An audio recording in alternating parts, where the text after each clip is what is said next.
کچھ لوگ ہیں جن کے بارے میں اللہ کہتا خلطوا عملا صالحا وآخر سیئا، میرے کچھ بندے ایسے ہیں کبھی نیکی بھی کر لیتے ہیں کبھی گناہ بھی کر لیتے ہیں۔ یہ اللہ تعالیٰ قرآن میں خود بتا رہا ہے کہ میرے کچھ بندے ایسے ہیں، کبھی بڑے نمازی بن جاتے ہیں کبھی مسجد کا راستہ ہی بھول جاتے ہیں،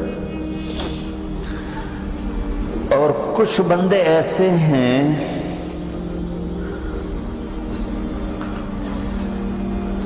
جنہوں نے جب سے آنکھ کھولی ہے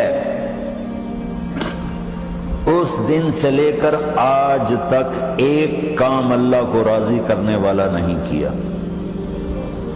ایسوں سے بھی دنیا بھری پڑی ہے، اور ایک بہت بڑا دنیا کا طبقہ ہے جو اللہ کو جانتا ہی نہیں ہے، جانتا ہے تو غلط طریقے سے جانتا ہے، اور ایک بہت بڑا طبقہ ہے جو اللہ کو مانتا ہی نہیں کہ ہے ہی کوئی نہیں، ایتھیسٹ ہوں میں ایتھیسٹ ہوں۔ تو میرے بھائیوں، میں اللہ کی قسم کھا کے کہہ رہا ہوں کہ کس محبت سے اللہ نے ان لوگوں کو پکارا ہے، کاش میں آپ کو اس کی وضاحت کر سکوں۔ یا عبادی الذین اسرفوا علی انفسہم،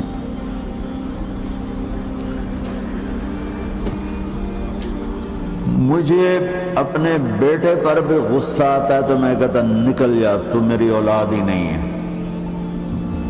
میں دین سیکھنے جانا چاہتا تھا، میرے والد رحمۃ اللہ علیہ مجھے ڈاکٹر بنانا چاہتے تھے، میں اس سے بہتر راستہ اختیار کر رہا تھا، لیکن میرے باپ کی مرضی نہیں تھی، تو انہوں نے مجھے فرمایا جی تو مولوی بننا ہے تو میرے گھر ہی چوں نکل جا۔ میرے کانوں میں وہ الفاظ آج بھی گونج رہے ہیں۔ وہ میرے خالق نہیں تھے، میرے والد تھے، خالق تو میرا اللہ ہے، اور میں اللہ کی فرما برداری کا ایک کام نہیں کرتا ہوں، اللہ کی فرما برداری کا ایک کام نہیں کرتی مرد عورت، ٹھیک؟ تو اللہ کو غصہ اس حساب سے آنا چاہیے کہ بدبخت ہو، بے غیرت ہو، شرم نہیں آنی تنوں ڈوب کے مر جاؤ۔ میں قربان جاؤں، اللہ کہتا ہے یا عبادی، او میرے بندو۔ یہ پتہ کن کو کہہ رہا ہے؟ جو تبلیغ کرتے ہیں، جو علم پڑھتے ہیں، جو یہ بچے کی طرح مصلی پہ نماز پڑھاتے ہیں، جو میری طرح ممبر پہ بیٹھ کے دین بیان کرتے ہیں، جو راتوں کو اٹھ کے تہجد پڑھتے ہیں۔ میرے بندو،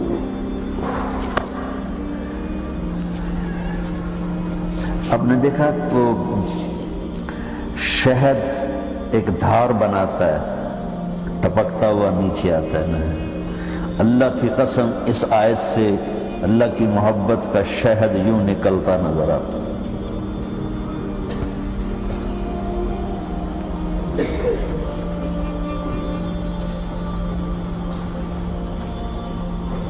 یا عبادی، اللہ کو کہنا تھا اوے نافرمانو، کہنا یہ چاہیے تھا جو آگے لفظ میں بتاؤں گا نا، پھر آپ کو خود بخود میری بات واضح ہو جائے گی۔ اوے نافرمانو، بے غیرتو، میرا اللہ کہہ رہا ہے یا عبادی، میرے بندو، یا عبادی، یہ بھی ایک لہجہ ہے نا، یا عبادی۔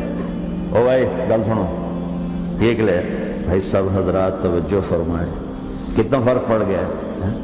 پہلے لہجے میں بدتمیزی تھی، دوسرے لہجے میں آپ سب کا احترام تھا۔ میرا رب تو بے نیاز ہے، اس سے ہماری کیا ضرورت ہے؟ سارے آسمان سجدے سے بھرے پڑے ہیں، فرشتے مکدے ہی نہیں۔ پھر وہ ہمیں یا ایھا الناس نہیں کہتا، اوے لوگو، یا ایھا الناس، اوے لوگو، یا عبادی، او میرے بندو، میرے۔ یا عبادی سے یوں لگتا ہے جیسے اللہ آگے بڑے رابعہ بصری جیسی عورتیں اور جنید بغدادی جیسے مردوں سے اللہ بات کرنے لگا ہے۔ 3 لفظ ہیں، اسرفوا علی انفسہم، وہ بندے جنہوں نے جب سے آنکھ کھولی ہے ایک دفعہ بھی مجھے خوش کرنے کا کام نہیں کیا، آ جاؤ تم بھی میرے یہاں۔ سبحان اللہ نے ایسے بائیں پھیلا دی اپنی رحمت کی۔ یا عباد، تقوی والے نہیں کہا،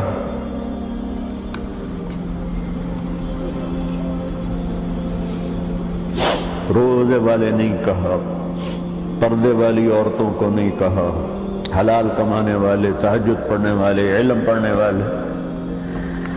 اعلیٰ کا مطلب یہاں بہت طاقتور ہے، عربی کے حرفوں کا بھی مطلب ہوتا ہے۔ اعلیٰ کا یہاں مطلب ہے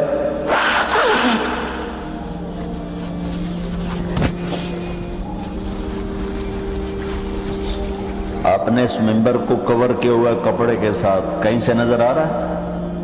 بولو، کہیں سے نظر آ رہا ہے؟ اس کو اعلیٰ کہتے ہیں۔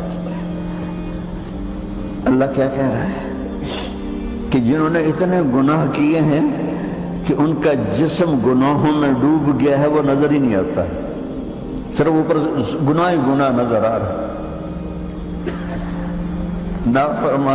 نافرمانیاں نظر آ رہی ہیں، ان کا اپنا وجود اس میں نظر ہی نہیں آ رہا۔ اللہ کہہ رہا ہے یا عبادی، اور تسی بھی میرے ہی ہو، آ جاؤ آ جاؤ۔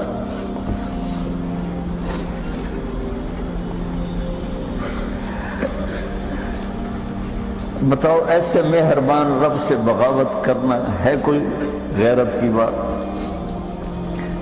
چند روزہ زندگی کے پیچھے، چند ٹکوں کے پیچھے، چند پیسوں کے پیچھے،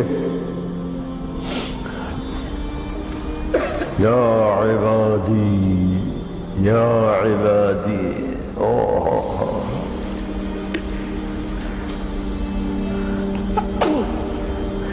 ایک اور حدیث آپ کی برکت سے یاد آئی بڑے زمانے کے بعد، اور وہ بھی یاد آ گئی، بیچ والا سناؤں گا بعد میں۔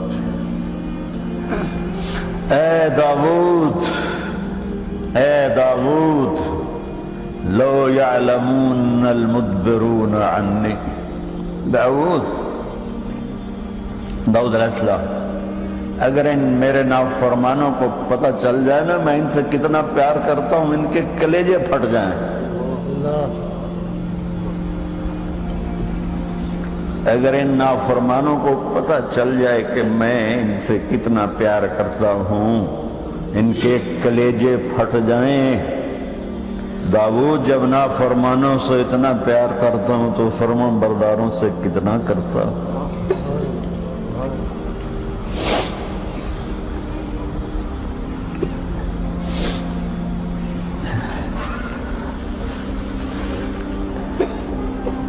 آگے بات کیا کی ہے کہ ساری دنیا نے تمہیں جہنمی بنا دیا ہے، تسی پکے دوست کے تھوڑی بخشش کوئی نہیں، لیکن میں تمہارا رب جس کی تم نے زندگی میں ایک دفعہ بھی نہیں مانی، میں تمہیں خوشخبری دے رہا ہوں، لا تقنطوا من رحمت اللہ، میری رحمت سے نا امید نہ ہونا، میرے در پہ آ جانا۔ ان اللہ یغفر الذنوب جميعا انہ هو الغفور الرحیم۔ تم میرے در پہ آ جانا، تمہارا آنسو نکلے نہ نکلے، ایک ہائے مجھے کہہ دینا، ہائے اللہ مجھے معاف کر۔ تو کیسے معاف کروں گا تمہیں؟ کہ تمہارے جسم پر مچھر کے پر کے برابر بھی گناہ کا نشان نہیں چھوڑوں گا۔ اور کتنے گناہ لے کر آؤ میرے پاس جو ہم کر ہی نہیں سکتے۔ میرا رب کہتا ہے لو بلغت ذنوبک عنان السماء، کہ یہ ہے گلاسگو کا فرش، یہاں سے گناہوں کو اٹھا اور پوری زمین کو بھر دے، 24,000 کلومیٹر زمین کو بھر دے گناہوں سے۔ پھر زمین میں جگہ نہیں رہی تو اب گناہ کے اوپر گناہ ڈال، پھر اس جیسے بوری کے اوپر بوری ڈالی جاتی ہے جب ٹرالا بھر جاتا ہے، گناہ کے اوپر گناہ ڈال، پھر گناہ کے اوپر گناہ ڈال، پھر یہ تہ یوں یوں یوں بڑھاتے بڑھاتے میرے آسمان کی چھت کو لگاتے۔ ارے تم کیا سمجھو بھئی آسمان یہ نیلا ہے؟ یہ نیلا تو سورج کا رنگ ہے۔ آسمان کو تب تو نہ کوئی سائنس پہنچ چکی ہے، نہ کوئی علم پہنچ سکتا ہے، نہ کوئی انسان، وہ اتنی اونچائی پر ہے۔ اور میرا رب کہہ رہا ہے کوئی عورت کوئی مرد اتنے گناہ کرے، یہ علاو کا بتا کہ زمین سے اٹھا کر آسمان کی چھت کو لگائے، ساری دنیا کے مفتی مہریں لگا کے فتویٰ دیں گے جہنمی ہے، بخشش کوئی نہیں، برباد ہو گیا، اس کے ساتھ کھانا پینا بھی بند کر دو، بائیکاٹ کر دو۔ اور اللہ کہتا ہے میرا بندہ صرف ایک باری آنکھیں یا اللہ معاف کر، میں سارے ہی معاف کر دوں، 100 باری نہیں، 100 دی تسبیح۔ ہم سے جو ناراض ہو جاتے ہیں کتنی منتیں کرواتے ہیں راضی ہونے کے لیے، ایک دفعہ معافی مانگنے پر کبھی کسی نے معاف کیا؟ نہ ماں معاف کرتی ہے، نہ باپ، نہ بیوی، نہ خامند، نہ بھائی، نہ دوست، اور باتیں بھی چھوٹی چھوٹی ہوتی ہیں۔ اور میرا اللہ کہہ رہا ہے کہ یہاں سے لے کر آسمان کی چھت تک تیرے گناہ ہوں، اور تو صرف آدھی زبان سے کہہ دے یا اللہ معاف کر دے، کہ میں سارے معاف کر دوں۔